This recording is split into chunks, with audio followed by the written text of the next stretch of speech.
I really thought the team did a nice job of handling this situation.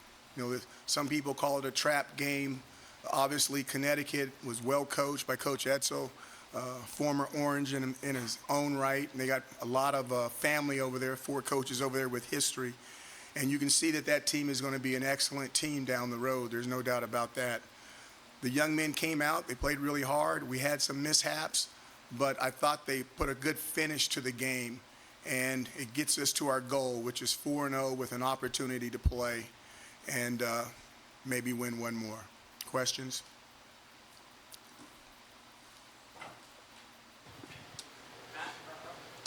Dino, what did you see from Eric today just right out of the gates and as the game progressed? I thought Eric's leadership was at the forefront today. You really look at the way he handled the first quarter drives and the things we did the first 2 or 3 times we had the football. I think that's a lot of Eric Dungy,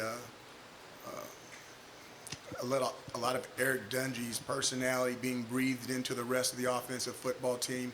I like the way the defense came out early and got those stops so that we could get that lead. And then once again, we're sitting up here talking about special teams and what kind of contributions they made in the football game, and they've came up big, and we need them to continue to come up big.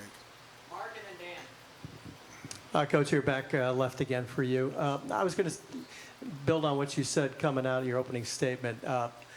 Signs that the team's turning the corner, so-called, maturing. Last week you beat a big-name team. That was another sign. And what kind of sign is this one that you take care of a game that people want you to take care of? I think that's another sign of maturity. I mean, there's obviously you had an opportunity for a letdown. We've not handled these situations well in the past. And I'm really putting it on the leadership. And when I say leadership, everyone goes, we're talking about the seniors. Well, we've got juniors that are leaders, and we got sophomores that are leaders. And we've got some freshmen, believe it or not, they're going to be outstanding leaders.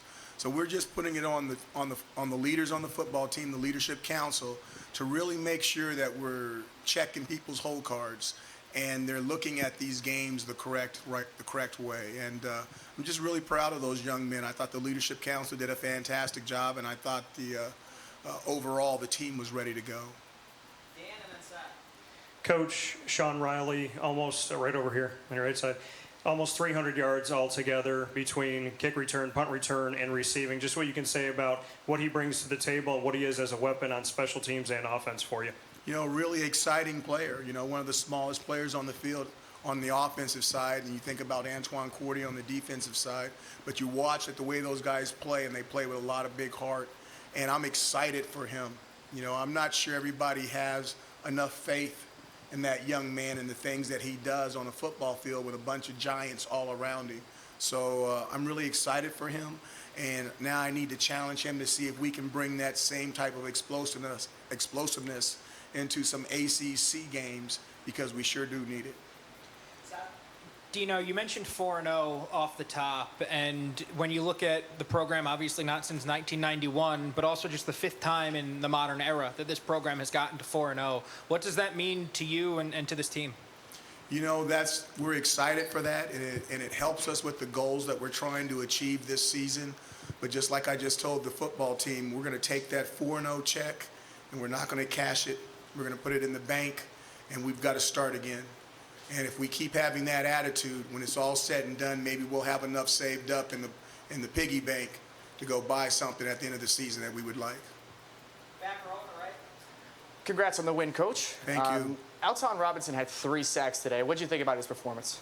Once again, Alton's playing at a very, very high level. And I really think that when you watch some of that stuff that's going on, you've got the inside tackles, Slayton, Black, Ruff, Grizzly Bear, Williams. I mean, those guys are so doggone active inside that they're making some of those plays for Alton and Kendall and those guys off the outside, along with Brandon Berry and Jonathan Kingsley. So I think it's a good mix of that front 7 guys, front 8 guys, and I think they're really working well together. It should be commended that Coach Ward and those guys are coming up with some fantastic ways to get to the quarterback. That Coach Stannard and Coach Vince Reynolds should be get some accolades as well, because they're doing a fantastic job. Steven and Nico. Obviously, Ravian was injured, didn't see him in the stadium today. What can you kind of share about what he's going through and a timetable for him?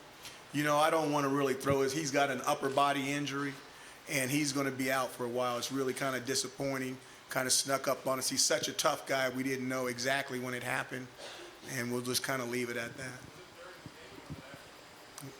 It was kind of. We'll leave it at that.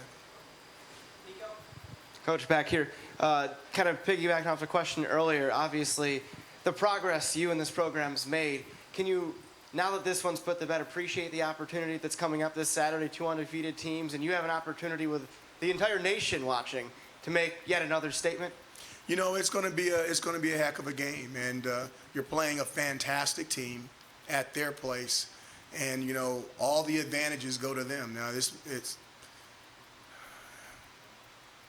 we're going to go, we're going to show up, and it's going to be a heck of a football game, and we're going to have to see. We didn't do very well the last time we went down there, and we're going to have to see how much we've grown up. Dino, over here on your right, left. Could you talk about, you mentioned the inside tackles and Alton. Could you talk about, how guys like Antoine Cordy and Kylan Whitner getting in on the pass rush too, how much that can just start to dominate an offensive line and a quarterback?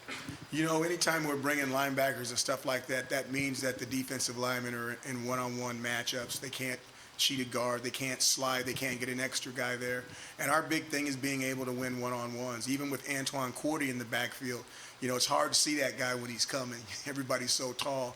But he gets back there. He's does a good job of tackling people low. And if nothing else, he's back there so quick, he moves the guy off the spot. And when you're moving the quarterback off the spot, you're going to have a chance for something good to happen, either a pick in the back end, kind of like Cisco got, or at least an incomplete pass because they're not comfortable sitting on their spot in the pocket.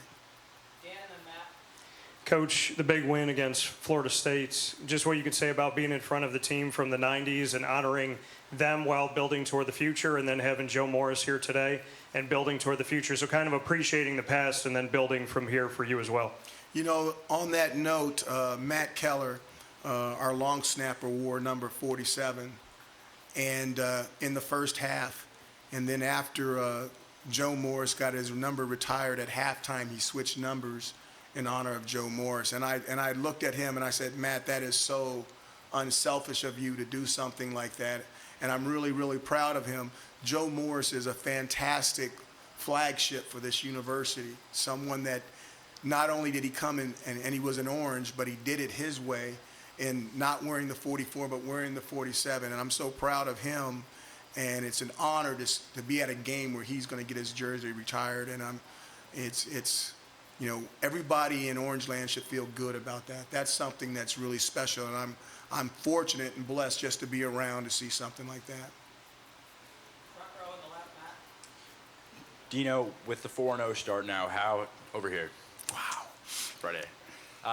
How has Eric been able to propel this team to 4-0 and your best start with Syracuse? Eric is, I don't know, what's that movie, The Wild Bunch? He's a wild dude now. I'm not sure if I was young I'd want to go out with Eric. I might get in trouble. It's not that he does it. He's just a loose guy, and everybody loves him.